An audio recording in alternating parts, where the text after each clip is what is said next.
ఆంధ్రప్రదేశ్ ముఖ్యమంత్రి నారా చంద్రబాబు నాయుడు మరోసారి తన అడ్మినిస్ట్రేటివ్ పవర్ను ప్రపంచానికి చాటి చెప్పారు. దేశంలోని ప్రతిష్టాత్మక ఇంగ్లీష్ మీడియా సంస్థ ఎకనామిక్ టైమ్స్ చంద్రబాబును business reformer of the year అవార్డుకు ఎంపిక చేసింది. అసలు ఈ అవార్డు చంద్రబాబుకు ఎందుకు దక్కింది? రాష్ట్రానికి వస్తున్న పెట్టుబడుల వెనుక ఉన్న ఆ బాబు మార్క్ సంస్కరణలు ఏంటి?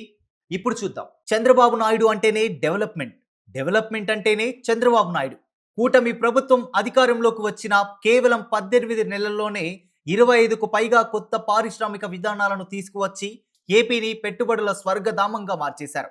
ఈ కృషిని గుర్తించిన Economic Times corporate excellence awards 2025లో భాగంగా ఈ ప్రతిష్టాత్మక పురస్కారాన్ని ప్రకటించింది. మంత్రి నారా లోకేష్ ఈ విషయాన్ని ఎక్స్ వేదికగా షేర్ చేస్తూ ఇది ఆంధ్రప్రదేశ్కు గర్వకారణమని పేర్కొన్నారు. గతంలో అశ్విని వైష్ణవ్, ఎస్ జయశంకర్, నిర్మలా సీతారామన్ వంటి ఉద్దండులకు దక్కిన ఈ అవార్డు ఇప్పుడు బాబు ఖాతాలో చేరింది. ఈ అవార్డు ప్రకటన రాగానే విజయవాడలో కలెక్టర్ల కాన్ఫరెన్స్ లో ఉన్న మంత్రులు, అధికారులు చంద్రబాబుకు స్టాండింగ్ ఓవేషన్ ఇచ్చి అభినందనలు తెలిపారు. అయితే బాబు మాత్రం ఎప్పటికీ అలాగే తన సింప్లిసిటీని చాటుకున్నారు. ఈ అవార్డు నా ఒక్కడిది కాదు, నా సహచర మంత్రులు, అధికారులు, కలెక్టర్ల సమిష్టి కృషికి దక్కిన గౌరవమని ఆయన స్పష్టం చేశారు. డిప్యూటీ సీఎం పవన్ కళ్యాణ్, లోకేష్ల సహకారం వల్లే ఈ వేగవంతమైన మార్పులు సాధ్యమయ్యాయని ఆయన క్రెడిట్ ఇచ్చారు.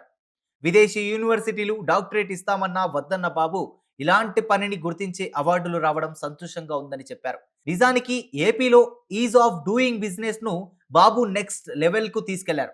ప్రతి నెల ఎస్ఐపిబి ద్వారా భారీ పెట్టుబడులకు ఆమోదం తెలపడం, టాటా, అదానీ వంటి దిగ్గజ సంస్థలను మళ్లీ రాష్ట్రానికి రప్పించడంలో ఆయన చూపిన చొరవ అసాధారణం. విజన్ 2047 దిశగా అడుగులు వేస్తున్న బాబుకు ఈ బిజినెస్ రీఫార్మర్ అవార్డు ఒక బూస్టింగ్ లాంటిదని రాజకీయ విశ్లేషకులు భావిస్తున్నారు.